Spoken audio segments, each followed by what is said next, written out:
Welcome back to the Navy Sports Magazine. Navy men's lacrosse team rallying now that they're finally getting back to good health with Ryan Wade. And what is it like to just have more of your ammunition out there, especially for you guys on the attack unit? Yeah, it's nice to have Jack and Dave out there.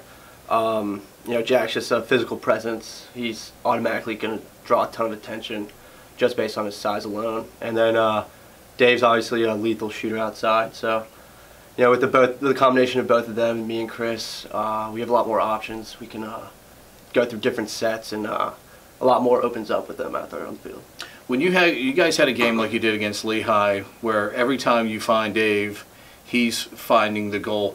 What is it like to play in that kind of an offensive game where just everything is flowing and working for you guys? Yeah, that's when lacrosse is most fun. I know during after we score, we'd bring it up. We'd say, "Give it to Dave. He's hot." Just give it to Dave, and he'd keep shooting and we'd keep scoring. And it's just fun playing like that. You guys backed it up with a great win against Holy Cross, who obviously beat Lehigh earlier in the year. To be able to come back from that and get that kind of performance, albeit pushing the game back a day, so you have a little bit of distraction in there. What was the effort like on Sunday?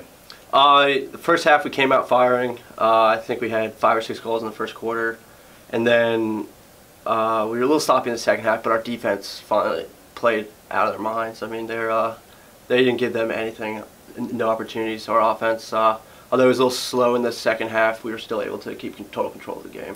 How big of a weapon is Matt Reese? I mean, he had 3 goals. Whenever he's on the offensive side of the field, I'm always looking for it to just pass it over the top to him, and he's anything from in 20 yards, he's able to shoot and score. How much does that help the offense overall? You all probably, when you look at it in terms of transition, with your poles, guys like Fennell, guys like Reese, who can flat out run. And they're like deer rolling down the middle of the field. How much does that help the offensive output, knowing that you've got guys that can be just so potent in transition?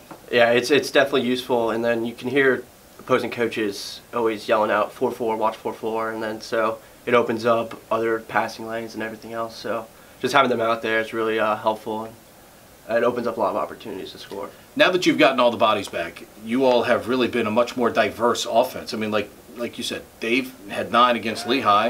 You only needed 1 from him on Sunday.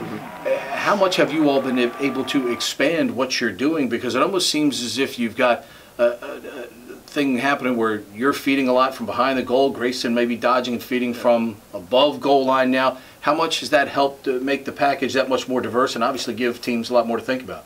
It's definitely a lot more diverse. We able to put in a few more sets, and Grayson's been able to dodge up top, and even Dave can just slip out from the crease and just find him, and it's an easy shot and goal for him. And for me, with Jack in the game, he's gonna draw the top pole, so then that makes me dodging from X a little bit easier. I get a step that much quicker, and then I can see Dave, I can see Grayson for the step down, so it definitely opens up a lot more. Obviously, when you wear this uniform, they've played lacrosse here for a billion years. There's a certain pressure that comes with playing with this uniform on.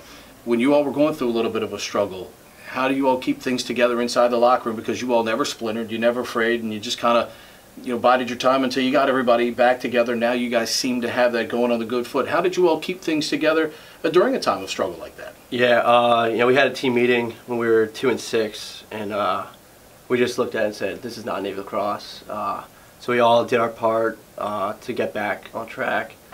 And we recognized at the time that everything was still ahead of us. We still had a bunch of Patriot League games. We could still make the Patriot League tournament and eventually make the NCAA tournament. So our season isn't lost yet. Everything's out there in front of us. We just need to buckle down, get back to playing Navy lacrosse. Obviously, another big road trip coming up this week. Get back on the bus and head to Colgate coming up on Saturday. A Colgate, a team that at any time, it's a team that's always going to be prepared. What are you guys looking for this week as you get prepared for another road game, especially in particular? It's another long road trip up there to take on the Raiders. Yeah, Coach is going to have a nice game plan for us. We'll get over it through practice this week. But, the mentality just stays the same. Good defense. We need to just buckle up our transition defense a little bit, but then our offense just get back to what we were the first half of Holy Cross. Just get through our sets, get the movements, and doesn't matter who we play. I think we're gonna be competing with everyone. So. How does a California guy end up playing lacrosse and ended up coming all the way across the country to play here at the Naval Academy? Well, I grew up kind of on the East Coast, and my dad's in the Navy, so we moved out to California, and yeah, I don't really have a hometown, so I just figure wherever I'm from, that's my hometown right now. So I live in Coronado now, but grew up, went to high school in Virginia. So yeah, good. Yeah. I was going to say, I knew there had to be something to it. But it's amazing, though. You look all across the sport now, guys are coming from everywhere. Yeah, it's really growing out west. Yeah. I go home for on breaks, and tons of kids are shooting at the high school and everything. It's really growing. So. Cool. Ryan Wade joining us here. Mids head to Colgate coming up this Saturday. We'll have the broadcast for you at 2 o'clock on the Navy Radio Network. Ryan Wade joining us here on the Navy Sports Magazine.